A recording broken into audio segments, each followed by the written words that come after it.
आज 14वीं बार ऐसा होगा जब मैं और मेरा परिवार अपना सामान पैक करके वी में बैठेंगे और दूसरे शहर भाग जाएंगे। मुझे इस दिनचर्या की आदत हो गई थी।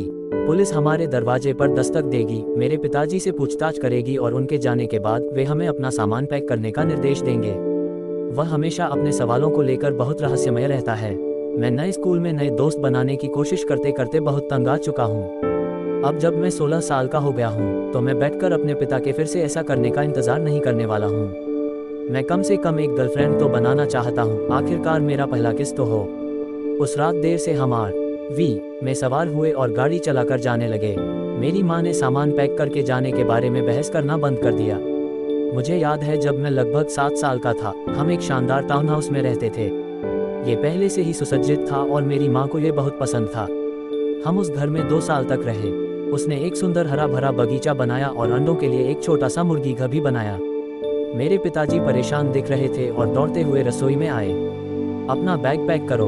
मेरी माँ ने बहुत संघर्ष किया। उन्होंने मेरे पिता को छोड़ने की धमकी भी दी, लेकिन उन्होंने ऐसा नहीं किया। भरी आंखों से उन्होंने सब कुछ अलविदा कह दिया और फिर कभी बागवानी करने की कोशिश नहीं की। तब से उनके बीच सब कुछ पहले जैसा नहीं रहा। ऐसा लगता है जैसे वे अजनबी हैं। जब मेरे पिता ने वी को खुली पार्किंग में खड़ा किया तो बाहर अभी भी अंधेरा था। मेरी माँ गहरी नींद में सो रही थी। बेटा, यहीं रुको, मैं अभी रास्ते के लिए कुछ खाने का सामान ले रहा हूँ। मैंने पार्किंग के आसपास देखने की कोशिश की, लेकिन आसपास कोई दुकान नहीं थी। क्या मेरे पिताजी झूठ बोल रहे थे? वे पार्किंग के किनारे चले गए और कुछ पेड़ों के पीछे गायब हो गए। कुछ पल बाद मेरे पिताजी फिर से दिखाई दिए। उसके हाथ में एक बड़ा काला डफल बैग था। वह वी की ओर भागा और बैग को वी के बूट में रख दिया। जैसे ही मेरे पिताजी वी में बैठने वाले थे, एक पुलिस कार हमारे बगल में आकर रुकी। क्या कुछ गड़बड़ है अफसर? मेरे शांतचित्त पिता ने पूछा। इतनी रात को तुम लोग यहाँ क्या कर रहे हो? पुलिस वाले ने वी की खिड़की से अपनी टॉर्च की रोशनी डाली। उसने मुझे देखा और मैंने शर्म से हाथ हिलाने के लिए हाथ उठाया।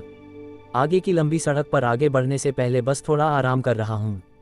मैं कभी कभी सोचता हूँ कि मेरे पिता बिना दोषी महसूस किए या पूरी तरह अपराधी की तरह लगने के बिना इस तरह कैसे झूठ बोल सकते हैं। अचानक मैंने वी के बूट के खिलाफ एक धमाके की आवाज़ सुनी। एक पुलिस वाला मेरे पिता से डिब्बा खोलने को कह रहा था ताकि देख सके कि उसमें क्या है। मेरे पिता ने कहा, जरूर। वे वी के पीछे गायब हो गए।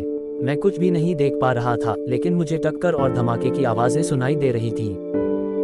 वी के पिछले हिस्से पर एक और जोरदार धमाका हुआ। फिर वहां शांति छा गई।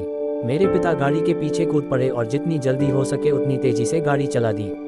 उन्होंने अभी जो कुछ हुआ था उसके बारे में बात करने से परहेज किया। मैंने इसे अनदेखा कर दिया।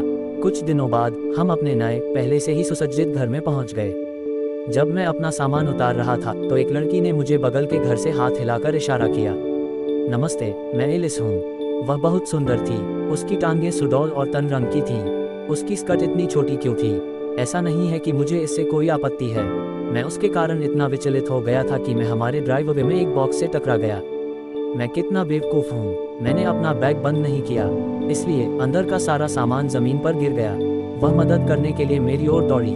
मैं बहुत शर्मिंदा था क्योंकि उसने मेरा अंडरवियर और एक गंदा मोजा उठाया था। इनको धोने की ज़रूरत है, उसने हंसते हुए कहा। मैं लाल हो गया, लेकिन उसके साथ हंसा। एलिस ने अगले दरवाजे से एक लड़के को बुलाया। शायद उसके पापा होंगे। मुझे जाना है, मिलते हैं, उसने कहा और चली गई। हम अपने नए घर में बस गए। माँ ने बागवानी भी शुरू कर दी। मैं इस बात से खुश था। मैंने अपने पिता को काले रंग का डफल बैग गैराज में उतारते देखा। उस रात जब सब सो रहे थे, मैं चुपके से गैराज में घुस गया। मुझे जानना था कि बैग के अंदर क्या है। जब मैंने इसे खोला तो उसमें रखी सामग्री देखकर मैं दंग रह गया। इसमें एक पुलिस की वर्दी थी जिस पर एक बैज लगा हुआ था, कुछ खाली बंदूक रखने का डिब्बा, लिफाफे और ढेर सारे बेतरतीब दस्तावेज थे।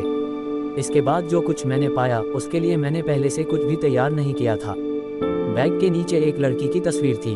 उस पर कोई नाम नहीं था, बस पीछे एक तारीख थी, 16 नवंबर 2004। तुम क्या कर रहे हो? अरे नहीं, मेरे पापा ने मुझे पकड़ लिया। अब या कभी नहीं। पापा, क्या हो रहा है? ये सब क्या है? आपने पुलिस अधिकारियों के साथ क्या किया? मेरे पापा ने जो बताया वो हास्यास्पद था। बेटा, हम बिल्कुल भी भाग नहीं रहे हैं। ये सिर्फ हैलोवीन कॉस्ट्यूम की कुछ चीज़ें हैं। मैं तुम्हारी माँ को सरप्राइज देना चाहता हूँ। बड़े लोगों वाली बात तुम्हें पता है। उसने बैग बंद किया और मुझे वापस बिस्तर पर भेज दिया। मैं उस रात सो नहीं सका। मैं करवटें बदलता रहा। मुझे एलिस के बारे में एक सपना आया।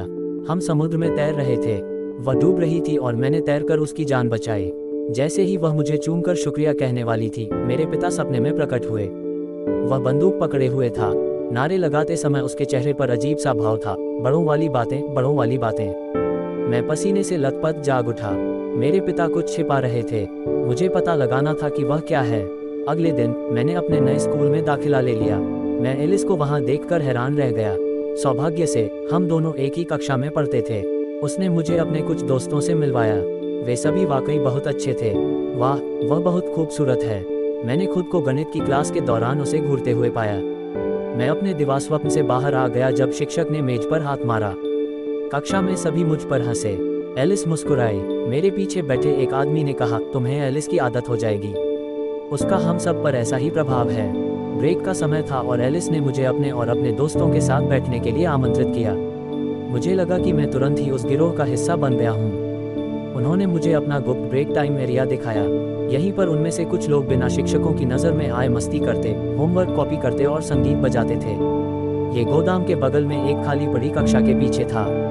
जहां हम बैठे थे वहां से गोदाम दिखाई दे रहा था। घंटी बजी और हम सब उठकर कक्षा में वापस चले गए। मैं समूह के पीछे चल रहा था जब मैंने गोदाम के यार्ड में किसी को खड़ा देखा। ऐसा लग रहा था कि वह आदमी किसी का इंतजार कर रहा था। पूरी स्थिति में कुछ गड़बड़ थी। ये वाकई संदिग्ध लग रहा था। अचानक कहीं से एक काली कार आती दिखाई दी। काले सूट पहने एक आदमी उसमें से उतरा। रुको, क्या? मुझे अपनी आंखों पर यकीन नहीं हुआ। यह मेरे पिताजी थे। वे वहां क्या कर रहे थे? उन्होंने उस आदमी को एक बड़ा लिफाफा दिया। उस आदमी ने सामान की जांच की और मेरे पिताजी को पैसे का एक रोल दिया।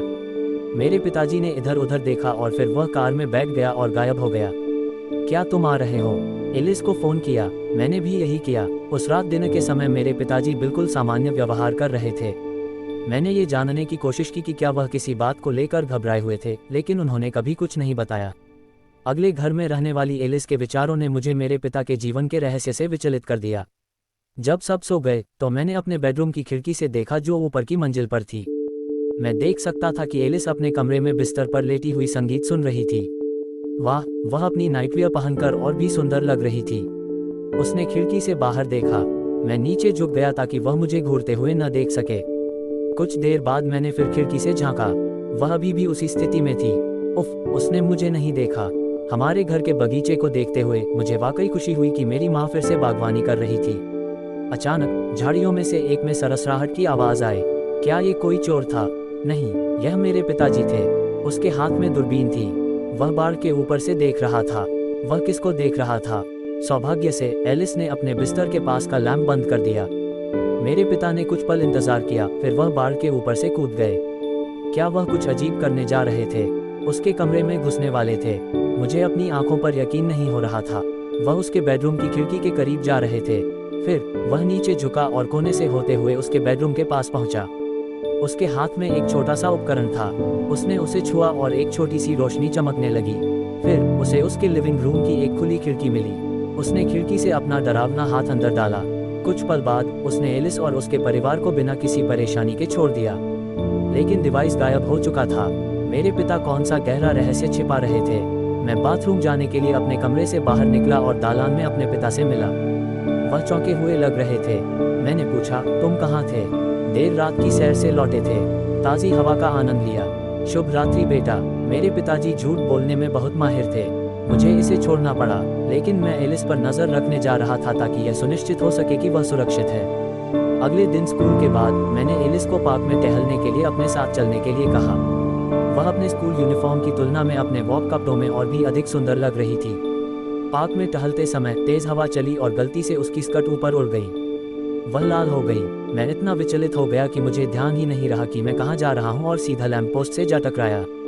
मैं लाल हो गई। हम दोनों हंसने लगे। उस शर्मनाक पल के बाद हम बातचीत बंद नहीं कर सके। एलिस ने कहा कि वह हमारे लिए आइसक्रीम लेकर आएगी। वह मुझे एक फ्लेवर से सरप्राइज देना चाहती थी, इसलिए मैं एक बेंच पर बैठ गया जिसके बगल में एक आदमी अखबार पढ़ रहा था। अखबार उसके चेहरे को ढंक रहा था, लेकिन उसमें कुछ जाना पहचाना सा लग रहा था। अचानक वह आदमी चौंककर मेरी ओर मुड़ा। बेटा, तुम यहाँ क्या कर रहे हो? यह मेरे पिताजी थे। पिताजी, तुम यहाँ क्या कर रहे हो? तुम्हें यहाँ से निकल जाना चाहिए, अभी।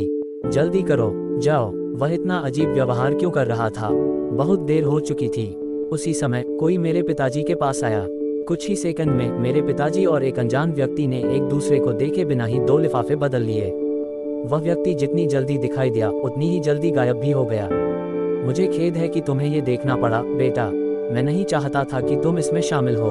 मेरे पास बहुत सारे सवाल थे, लेकिन एलिस अपने हाथों में आइसक्रीम लेकर आए। जैसे ही मैं अपने पिता को एलिस से मिलवाने वाला था, उसे ऐसा लगा जैसे उसने भूत देख लिया हो। वह एक जगह पर जम गई और मेरे पिता को देखते ही दोनों आइसक्रीम गिरा दी। मेरे पिता ने कहा, हेलो एलिस। उसकी आंखों में आंसू भर आए और वह उलझन में बोली, पापा। रुको, क्या मैंने अभी एलिस को मेरे पापा को पापा कहते हुए सुना है? कुछ ही सेकंड में एलिस मेरे पापा को गले लगा रही थी। मैं कसम खा सकती हूँ कि वह भी रो रहे थे। बेटा, एलिस को तुरंत घर ले जाओ। कोई भी हमें साथ में नहीं देखना चाहिए। जाओ अभी। एलिस ने मुझे बहुत अजीब तरीके से देखा और कहा, मैं बाद में बताऊंगी। घर वापस आते समय एलिस ने मुझे एक अविश्वसनीय रहस्य बताया। जब वह बच्ची थी तो उसे अस्पताल से चुरा लिया गया था। जो आदमी उसे ले गया वह एक अच्छा पिता था, लेकिन एक भयानक आदमी था। वह एक अपराधी है। कुछ दिन पहले उसके जैविक पिता ने उसे पाया। पता चला वह मेरे पिता भी थे। तो मुझे लगता है कि हम भाई बहन हैं। मुझे लगता है, एलिस ने कहा। मुझे उल्टी आ रही थी। क्या मेरी माँ को इस बारे में पता भी था? मैं बहुत उलझन में थी। मैं चीखना और रोना चाहती थी। एलिस ने कहा, तुम किसी को नहीं बता सकते। ये बहुत ज़रूरी है। घर जाओ, कल सब समझ में आ जाएगा। उस रात मैं अपने बिस्तर पर ही रहा। मैं अपने पिता का सामना नहीं करना चाहता था और न ही एलिस को देखना चाहता था। फिर रात के करीब 10 बजे हमारे दरवाजे पर दस्तक हुई। मुझे लगा कि यह पुलिस है, और यह सच भी था। मैं अपने पिता को दरवाज़ा खोलते हुए सुन सकता था। फिर उन्होंने पूछा, क्या तुम तैयार हो?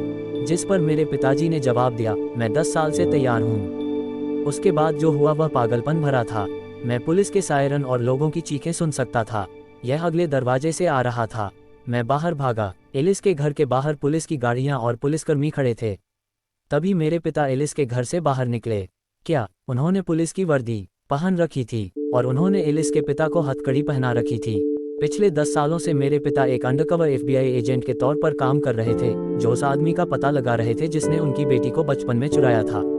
उन्होंने जिन लिफाफों का आदान प्रदान किया, उनमें एलिस के ठिकाने के बारे में जानकारी और दस्तावेज थे। मेरे पिता को यह साबित करने के लिए पर्याप्त सबूत जुटाने थे कि उस आदमी ने एलिस को उनसे चुराया था। जब उसने उसकी जांच की तो पता चला कि वह एक गंभीर अपराधी था। काले बैग में लड़की की तस्वीर एलिस थी, और वह मेरी बहन थी। इन सभी वर्षों में हम पुलिस से भाग नहीं रहे थे, बल्कि हम खुद पुलिस थे जो एक अपराधी का पीछा कर रहे थे।